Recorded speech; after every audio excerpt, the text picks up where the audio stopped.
Audio Jungle.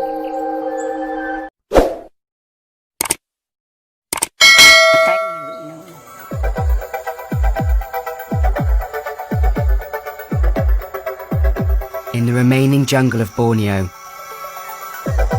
lives a tribe of nomadic hunter-gatherers. They're known for their survival skills and for the deadly poison they use on their blowpipe darts. The PENAN.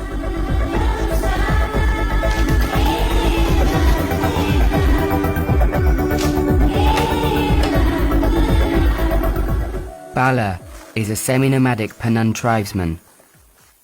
He's recently had to take shelter in a village when his forest was cut down. He's using a bamboo segment as a container to fill with the deadly tajem, the poison applied to the tips of his hunting darts. The tajem tree, or Antiaris toxicaria, grows up to 40 meters high.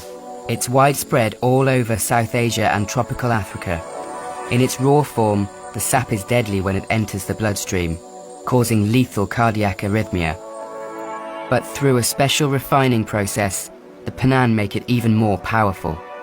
It is then fatal in less than 2 minutes, depending on the size of the prey. Bala carefully cleans the residual deadly sap from his machete. Bala pours the harvested latex into a pot made of dried leaves. He's careful to heat it at just the right distance from the flame to avoid boiling the sap. Kira 2 minit kanan tajam tu tungulu kelunan pe be bari beken tenang kita pe ya matai ni lu. The darts are then coated in the poisonous mixture, dried by the fire, and are ready to use. Richard is a sedentary PENAN. He was born 10 years after his family was forced out of the jungle in the 90s. He works in a nearby national park. He's from one of the few villages that still has access to the untouched rainforest and reserve the right to practice traditional blowpipe hunting. They search for their favorite meat, the wild boar. It's become harder to find due to human activities around the border of the park. This squirrel got lucky. Richie has found some bamboo shoots. They'll provide a vegetarian meal for tonight.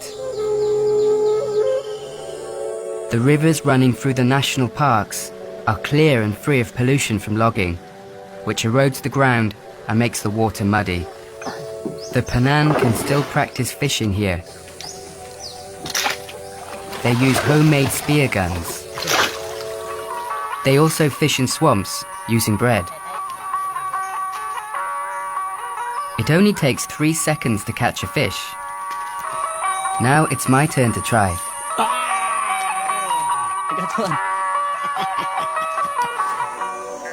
A few PENAN families still live as semi-nomads in the remote jungle.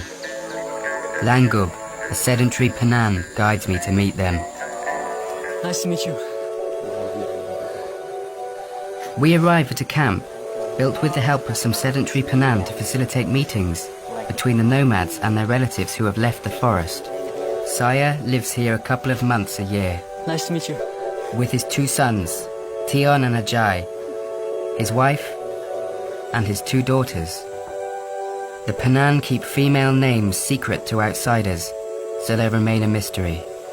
For lunch, there's rice, turtle, and a mix of tapioca flour the PENAN call naun, which tastes like water. Their main source of food would traditionally come from the sago palm tree. Saya and his kids are taking me to harvest its trunk.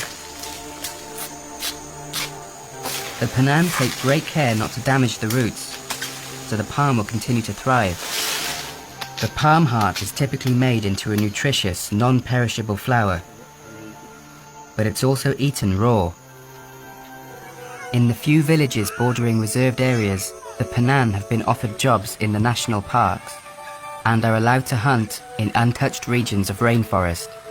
In tourist places like these, the government appears to have made an effort to build a brand new hospital, But as I'll learn later, nothing has been arranged for the PENAN who've been forced to settle down in remote villages.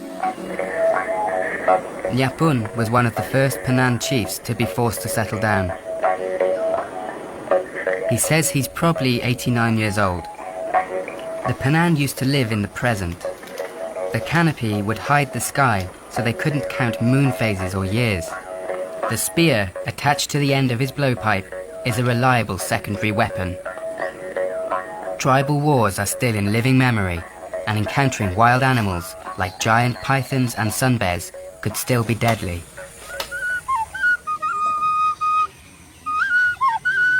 Nyapun's second wife plays nose flute. They live in this compound with their children and grandchildren. Magat hinuk magat.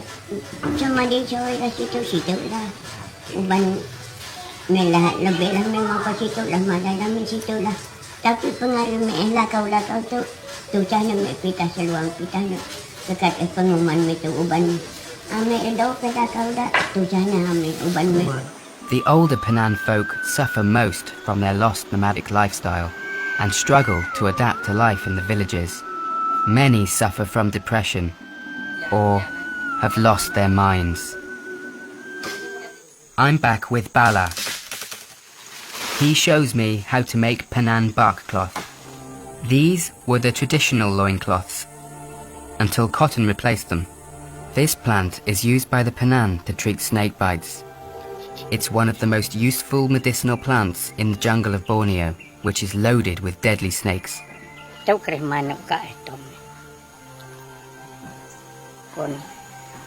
Tio tenang aja, be lebe tio matai, be menarinawan matai. Like you hear the Bruno Misa before? Yes, yeah. You use this one also? Okay. This same plant saved the life of Swiss ethnologist and activist Bruno Mansa. He spent 6 years living with the PENAN in the 80s, unifying and rallying them against the loggers by helping them to block logging roads. The Malaysian government put a price on his head. He disappeared in the jungle of Sarawak in 2000 following his return from Europe. He was declared dead in 2005 and remains a hero for the PENAN.